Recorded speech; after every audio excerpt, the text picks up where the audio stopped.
All right, our next spark is titled Etymology, What Do You Mean?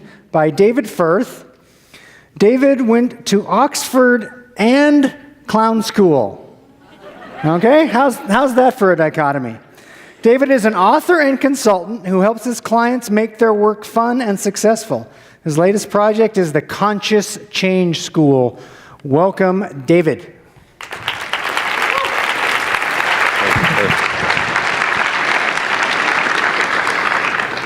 So, does anybody remember the last Super Bowl?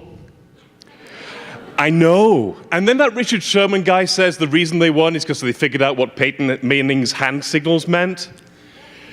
And here's the point behind that, because whether that guy was telling the truth or whether he was just being Richard Sherman, here's the point. Meaning affects behavior. Work out the hand signals and you get to run in certain places on the field.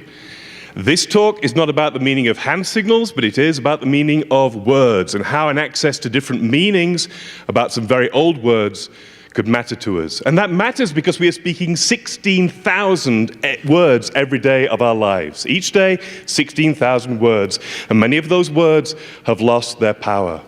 So this talk is about my passion, etymology, the study of the origin of words. Here is the etymology of the word etymology. It comes from two Greek words, etymo meaning true, and logos meaning words. Why does this matter? Because as I say, some words are losing their power.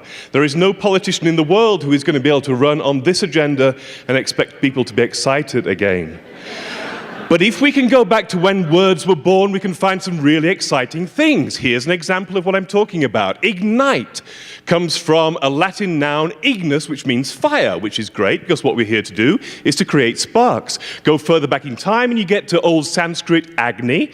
And Agni with a capital A is the Hindu god of fire, the two-headed messenger of the god. So when I realize that I am standing on the same stage as Agni, I am really fired up. But it doesn't always work like that, I'll be honest with you. Here is the derivation of the word tree, drew, which might be moderately interesting for a boring dinner party, but is hardly inspirational. And sometimes using etymology in this way doesn't give you the results that you were looking for. Let's use my name, for example. David apparently originally means beloved friend or darling, which is very nice, huh? I'd like to think that I'm a beloved friend to many people in the world. Let's have a look at Firth. I wonder what Firth means. Let's have a look in the dictionary, find out what's the origin of the word Firth. Firth means fjord. So apparently I'm a beloved fjord, which is not what I wanted to be when I grew up.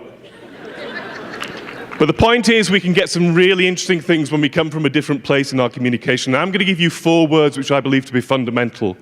Because if we study the past of these words, we can create new futures by accessing different behaviors and therefore different possibilities. The first of these words is something fundamental to all of us, communication. David, what does communication mean? It means to talk, to tell, to speak, of course.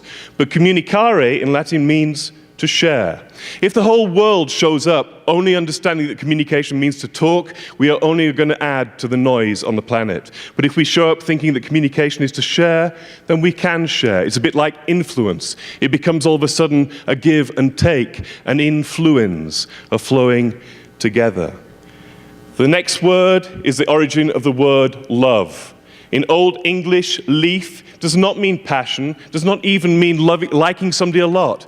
It means willingly, happily, from which I get the insight that if I want more love in my life, I need to find ways to allow things to be. There will be an answer, let it be. And finally, the word work, which doesn't mean get a job, it means make, to create. We can ask our children, what do you want to make in the world?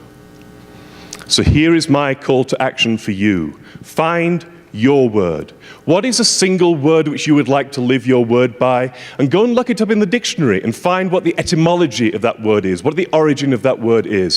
Where do you find etymology in the dictionary? At the bottom of each entry. So there's your word, here are the modern definitions of the word, and then there will be the origin of the word. And maybe that will bring some ignition to your language. And that's important for me. How can we bring our language to life?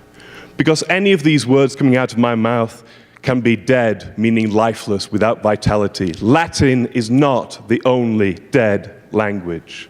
Any of the words coming out of my mouth can be automatic, as opposed to well thought through and considered and intentional.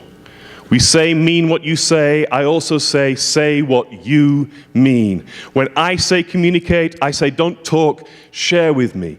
When I say love, I don't just mean let's be more passionate, I mean what can we allow to be. When I say work, I don't mean work, I mean create. And here's a guru who's right. Some people have a way with words, and other people not have way.